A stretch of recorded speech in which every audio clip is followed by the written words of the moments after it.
late-breaking coverage for Greater Louisville continues right now. The Chief Supreme Court Justice of Kentucky is surveying judges across the state to see if he should recommend opening up child protection courts. Kentucky's one of 21 states that still close child protection proceedings, but there's a growing movement here to open them up after the Inspector General of Kentucky, in this report, documented widespread abuses within the child protection system. Tonight, we continue our 3-year-long investigation of Kentucky CPS with a closer look at one of the hundreds of complaints we continue receiving about CPS, because in this case, even the social workers are troubled about what they repeatedly call suspicious conduct by their colleagues in the region already under fire in the Inspector General's report. Do you swear or affirm to tell the truth before the court in this matter here today? The room is small, the video is poor, but what's on the line here couldn't be clearer or bigger. All of a sudden, she called in and said, remove those kids. This is confidential family court tape given to us by Linda Roberts because she wants people to see how the secretive system works. She originally had her 4 children taken away after her ex-husband sexually assaulted one of them. It was a very heart-wrenching thing to do. You know, after I'd worked so hard to get them back, and then, for no good reason to take them away again, it was very difficult. The next time they were taken away, she didn't get a hearing to defend herself within 72 hours, as required by law. They were just in shock, to come home and pick up a few things and go away. Now she's in family court, first defending an allegation that she spanked her daughter with a belt. Mom did spank her, and that she had on 2 layers of clothes.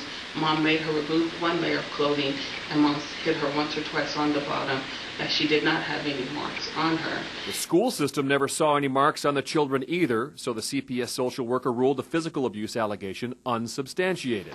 Then Roberts was also accused of neglect for allegedly leaving her children home alone. The children stated to me that they're not left home alone. The Louisville CPS workers also determined this allegation is unsubstantiated, in large part because of this note from a supervisor giving the single working mom permission to leave the children with their 16-year-old sibling for short periods of time in emergencies, which she did.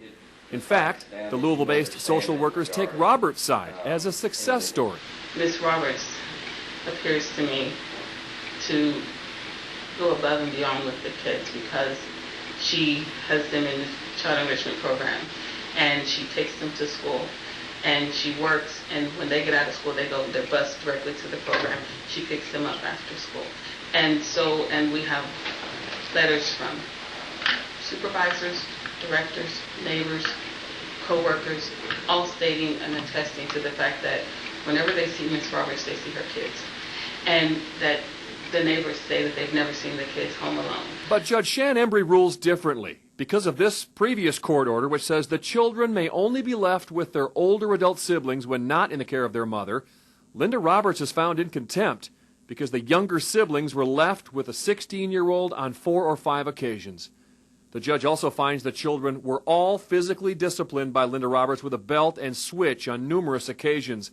And the final reason cited by the judge for taking Roberts' children, leaving 3 of her children alone in the Lizard Bay pool at Disney World for at least 30 minutes while she was looking for another child who got lost. They go by what they want to do, irregardless of the law. While that ruling outraged Roberts, something else that happened in the case was disturbing even to social workers. A supervisor in the Louisville office details what she calls suspicious conduct in the Meade County CPS office, where the case against Roberts originated. The case file was not there, and we don't know where the case file went. Once we started requesting the record, the phone call stuff. We didn't get any phone calls back. The case file that contained records supporting Linda Roberts disappeared, while the information against her got forwarded to Louisville when the case got transferred. Then Louisville investigators learned the Meade County investigator who executed the initial affidavit alleging contempt is the best friend of the temporary custodian's mother-in-law. That started raising some suspicion about what the agenda might be or if there was some other involvement. And if CPS supervisors in Louisville are concerned and suspicious of how this case was handled, you can imagine how Roberts feels. They can pull strings and do things, and files can disappear, and reports can be made, and children can be snatched out of the home without even a hearing. In many ways, they just make their own decisions. It's not based upon legal grounds, and nobody's doing anything about it. I tried to reach the judge last week. So far, no comment from her. The commissioner in charge of CPS will respond to our investigation tomorrow. Tonight at 11, 3 former state social workers sit down and talk to us with some disturbing things to say, one of whom just won a $380,000 settlement in her lawsuit against the state.